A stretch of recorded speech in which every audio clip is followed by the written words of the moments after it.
makikita kung gaano kabilis lumaki ang agos ng tubig habang tinatangay ang anumang madaraanan nito.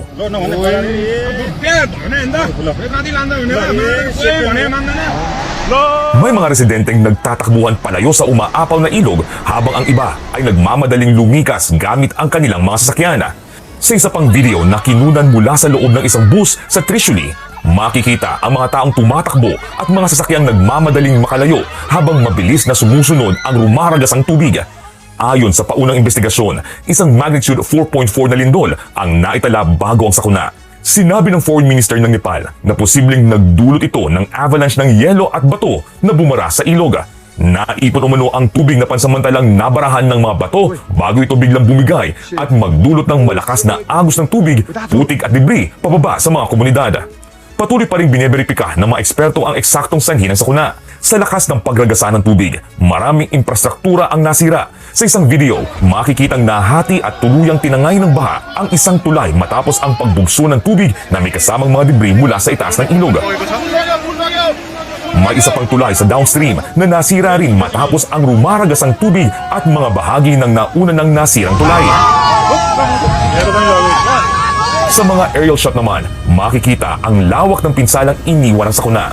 Maraming bahay at gusali sa tabi ng ilog nalubog sa putik, nasira o tuluyang nawala. May mga komunidad ding halos matangay at matabunan ng makapal na putik at debris. Kabilang sa pinakamatinding tinamaan ang Rasuwa at Nuwakot districts, habang napinsala rin ang mga kalsada, hydropower facilities at communication lines. Nagsasagawa na ng search and rescue operations ang mga otoridad sa mga posible pang nakaligtas sa insidente. Makikita sa mga video ang pagliligtas sa mga na-stranded na residente sa pangunguna ng mga pulis, sundalo at emergency responder. Nag-deploy rin ng mga helicopter, bagamat ilan sa mga ito ang nahihirapang makalapag dahil sa patuloy na pagtaas at pag-agos ng tubig.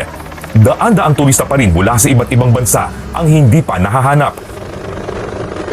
Sa pinakahuling tala ng Nepal Tourism Board, aabot sa mahigit 400 turista ang nawawala, kabilang ang 384 foreign nationals mula sa 26 na bansa. Kabilang dito ang turista mula sa India, United States, Australia, Netherlands, Malaysia, United Kingdom at South Africa, habang may mga nawawala rin mula sa iba pang mga bansa.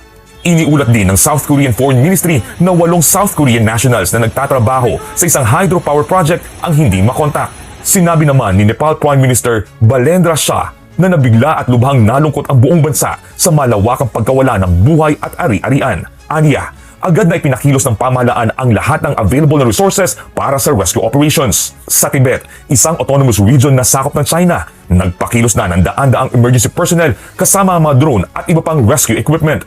Iniutos na rin ni Chinese President Xi Jinping ang all-out search and rescue operation para hanapin ang mga nawawala at maiwasan ang karagdagang casualties. Itinuturing ang sakuna na pinakamapinsalang kalamidad sa Nepal mula nang yumanig ang magnitude 7.8 earthquake noong 2015 na kumitil sa halos 9,000 buhay. Habang patuloy paghahanap sa mga nawawala, nagbabala ang mga otoridad sa posibilidad ng panibagong pagbaha dahil sa isa pang natuklasang pagkabara sa ilog sa upstream area. China dinalaw ng sunod-sunod na kalamidad. Milyong-milyong tao na ang naapektuhan at libo-libo na ang mga nasawi. Kailan kaya ito matatapos?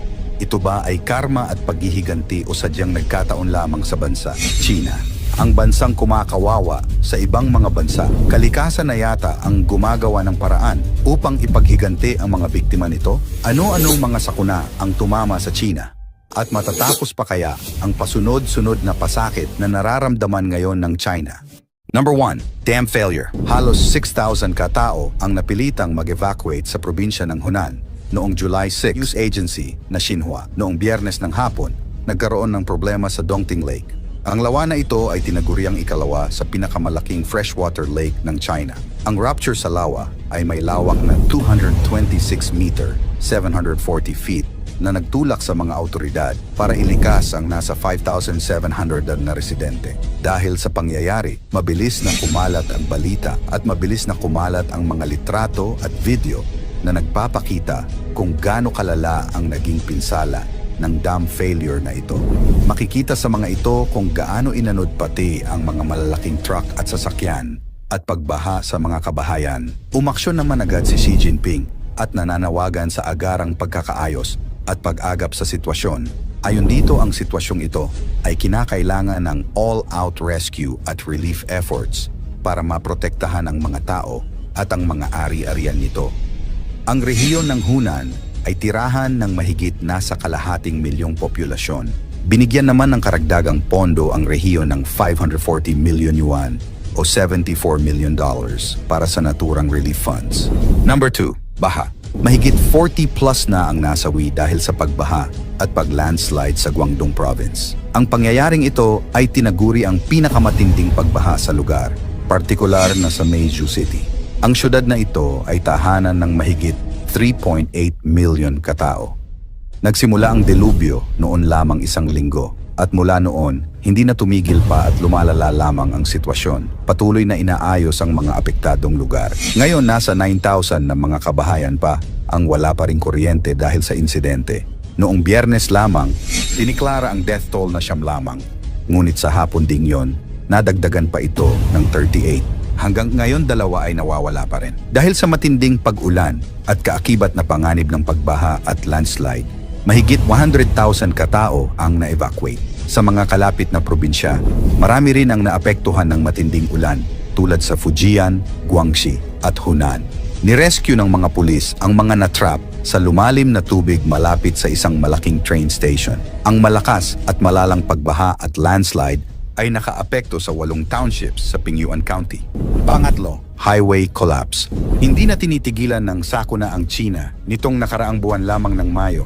48 katao ang nasawi dahil sa pag-collapse ng 60-feet segment ng isang expressway sa Guangdong Province. Ito ay bumigay dahil sa pasunod-sunod na malalakas na ulan sa lugar. Nasa 23 na mga sasakyan ang nakuha mula sa pag-rescue at 30 sa mga tao ang nasugatan. Mahigit nasa 184 square meters ng highway ang naapektuhan ng ulan at na-disintegrate. Nitong buwan lamang, inilabas ng China Meteorological Administration ang taunang Blue Book. Ito ay tungkol sa kalagayan ng pagbabago ng klima sa bansa. Natuklasan sa ulat na nararanasan ng China ngayon ang pinakamainit na taon kumpara sa mga nakalipas na taon simula 1901. Sabay na pag-init at malalang pag-ulan ang nararanasan ng China, kung saan ang hilagang China ay nakararanas ng matinding tagtuyot at pag-init. At sa timog China naman, kung saan nararanasan ang matinding pag-ulan at pagbaha.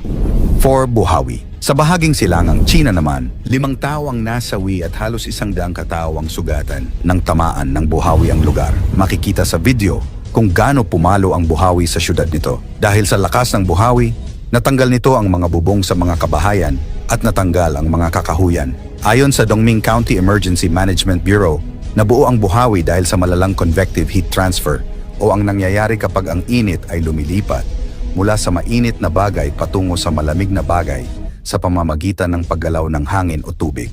Ayon sa Xinhua News Agency, mahigit nasa 2,820 na mga kabahayan ang nasira at malalang naapektuhan ng buhawi sa lugar ng Kaiyuan, Shandong Province. Bihira lamang daanan ng buhawi ang China. Nasa 100 pababa lamang ang dumadaan sa bansa kada taon. At sa loob ng nakalipas na 50 taon simula 1961, nasa 1,772 na ang nasawi dahil sa buhawi. Noong nakaraang Abril lamang, isang buhawi ang humagupit sa southern city ng Guangzhou na pumatay sa 5 katao at 33 ang nasugatan. At panglima, severe drought. Dahil sa labis na nararanasang init, ang bansang ikalawa sa may pinakamalaking ekonomiya ay nasa peligro. Dahil sa panahon, ang lugar ng China na nagpe-produce ng bigas at trigo, wheat, ay nanganganib. Naapektuhan ng grabe ang summer planting season ng bansa dahil sa mataas na pagbabago ng panahon. Bagyo sa China. Isang malakas na super typhoon ang humagupit sa China na may international name na Bavi o dating Bagyong Inday na tumama sa silangang bahagi ng China. Dahil sa tindi ng banta nito, milyon-milyong residente ang napilitang lumikas bago pa man tuluyang tumama ang bagyo. Ngunit hindi lamang malalakas na hangin at matinding pagbaha ang kinaharap ng mga tao. Sa gitna ng rumaragasang tubig, nagbabala rin ang mga autoridad matapos maiulat na may mga makamandag na ahas na nakawala at nagkalat sa ilang lugar na binaha. Sa loob lamang ng ilang oras, ang mga dating mataong lansangan ay napalitan ng rumaragasang baha habang libu-libong pamilya ang nagmamadaling iligtas ang kanilang buhay at mga mahahalagang gamit. Milyon-milyong residente ang inilikas.